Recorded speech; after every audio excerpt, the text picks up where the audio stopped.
Welcome to another episode of Better You Life Coaching. I'm your host, Dre, and this has been a crazy week and a half in America.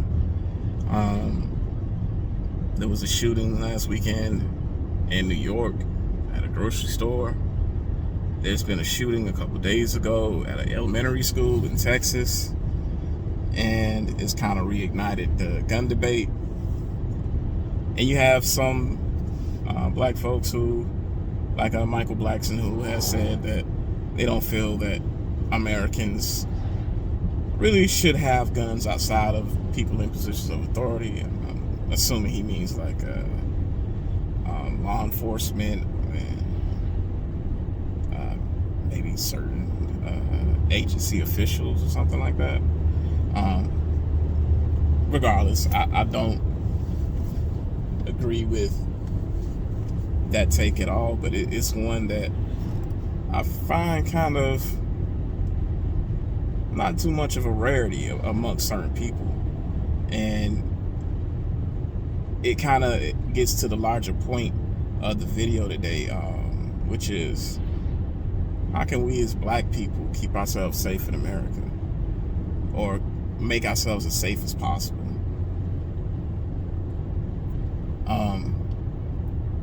First thing first, I feel like if you are an able-bodied person, I feel like you should own a firearm, and probably a couple of them, if I'm being honest. There's too many people with guns in America to not have one yourself. I don't live my life based on fear, but I feel that I've taken proper precautions so that worst case scenario, should an unfortunate day ever come, I am prepared. I have a few firearms. There's probably going to be one or two more that I acquire. But it's really a case of, making sure that you and your family and their physical protection can be assured and secured. And another thing, it's not enough to just go out and purchase a firearm. I know after a lot of shootings or even certain events happen, people will go out and they will panic buy, and they'll get a weapon and they will store it and it'll sit in the closet. And honestly, it's useless. And should anything happen where you actually need to use it and get it out in an emergency situation to protect yourself, you just as much a liability to harm yourself as that other person in most cases. If you purchase a firearm, make sure that you at least know the basics of how to handle your firearm, how to fire and operate it, make sure it's safe, clear the chamber for storage and cleaning. You need to make sure that you have a safe place to store your firearm that is not easily accessible to children or anybody who could possibly harm themselves. And then finally, when it comes down to it, you need to practice with it so you can make sure you can get rounds on target. It's not it literally is point shoot, but there's intricacies to it. There's intricacies to it. It's not as simple as, even with my shotgun. One thing that everybody always says, oh, well, you just point the barrel in their general direction and you're good. No. That's not how a shotgun works. You have to get rounds on target. Yes, a shotgun has a spread, so it's very forgiving in that regard. But if I'm just pointing the barrel in the general direction, I may or may not hit you. And especially if I'm shooting larger shot out of my shells, I could completely miss you altogether. trying to hip fire. So yeah, you need to aim down the sights, and you need to at least get the pipper in their general vicinity.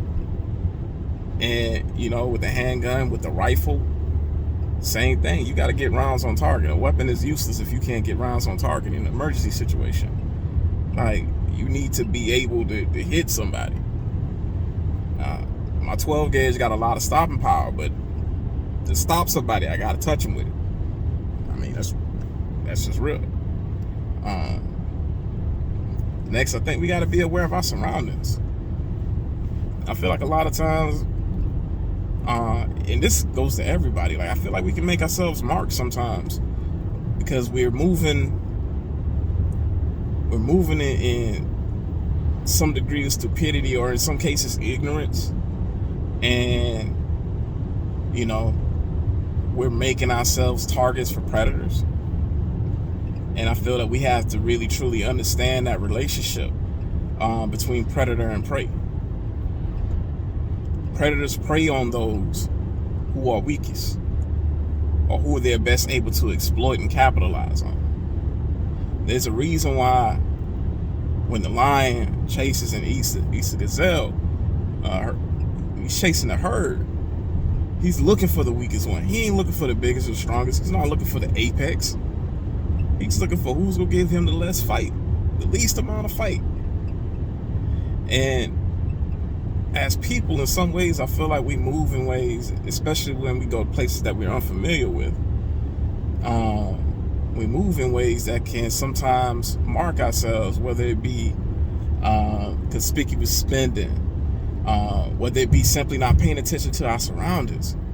Like there's been some times where I've been in a store or been somewhere just in general, and I've seen somebody move in a particular type of way, and it's like, no, I know what normal looks like for this particular place, environment, and I know that's not it right there. So I'm gonna go ahead and try to slide out quietly. And sometimes it's nothing. If I know friends or knew some people that are some folks that's hung back or whatever, and then sometimes it's like, oh well, you hear later on like, oh, a fight broke out, or somebody started shooting, or whatever it may be, over some craziness. And we have to, it's not about being paranoid, it's not about looking for trouble or anything in that regard. It's really just knowing what normal is and having a degree of suspicion when you see certain individuals or things coming about that don't look normal, to either get out of there or make sure that you're observing things so that should they escalate, you can, protect yourself accordingly. And then finally, I think, in terms of protecting ourselves, get your concealed carry. Get a firearm, a sidearm, and get a concealed carry permit. It's something that I'll admit, even pot calling kettle black here, because I've kicked this down the road forever.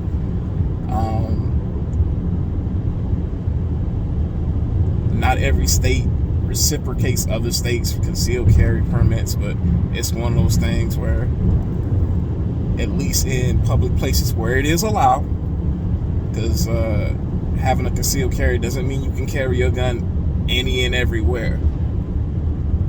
That's another big misconception. There are such things as gun-free zones.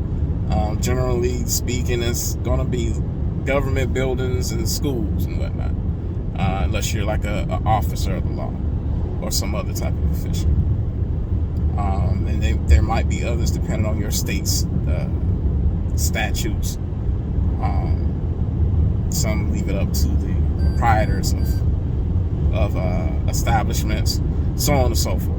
So get your concealed carry, take a class, understand where you can and when you can't, where you can and where you can't carry, and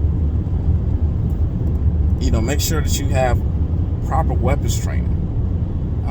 One thing from the grocery store shooting that didn't really get broadcast that loud was one of the victims. It was a man that was there.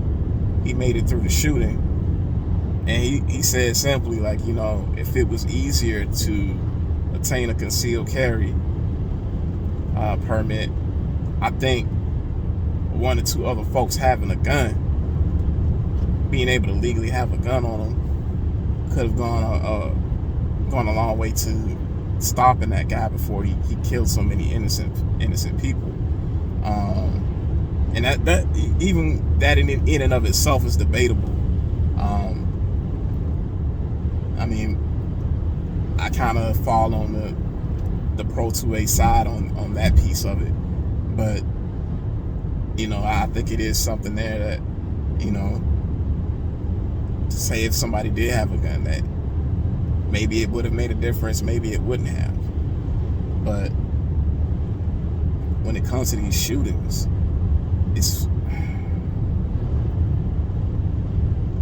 it is beyond disturbing that some folks can be motivated to go out and take the life of people that they don't even know, that literally never did nothing to them. I mean, I'm not saying it's right, but to a large degree, I think we could all understand, like somebody who has a feud of some sort with another individual and goes out, does something reckless. It's hard to fathom killers that, in the case of the guy in New York, is seeking to harm folks just simply because of their race and what they look like. I think such a thing is a coward's brand, personally speaking. He shot up mostly elderly, older women that, couldn't hurt anybody that they tried to at this point in their 60s and 70s and whatnot. And also, shout out to the security guard, because he hasn't been highlighted as much as he should have, but he gave his life trying to protect everybody. He's a black guy. He worked security for there. He saved some of the staff. I believe they say he got them locked into a particular room or something like that. When the shooting broke out, he actually got a round or two off on the shooter, but I think he had armor, and the shooter was able to return fire at him and kill him.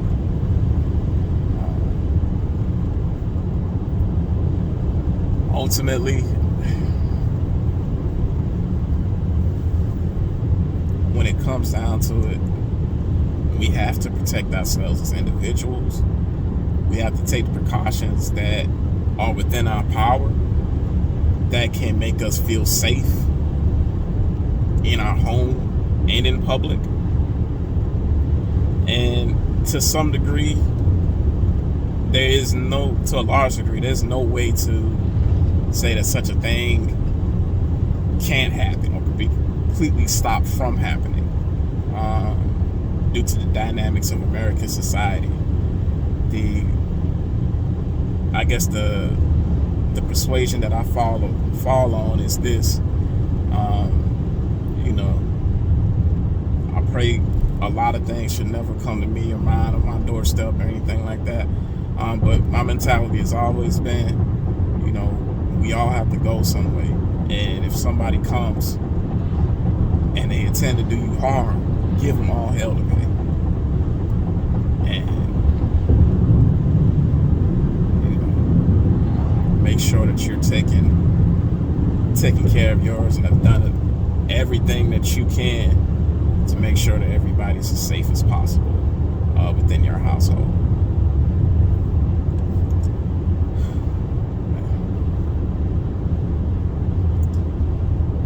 Sorry, it gets a little deep and disturbing when you kind of think about it. I was trying to stay high level on this one, but don't forget to like, comment, share, subscribe. Hopefully happier content coming in the future. This was one that's really stuck out with me, and I felt the need to express my 2 cents. So, peace and take care. Tell me pretty lies, look me in the face, tell me that you love me.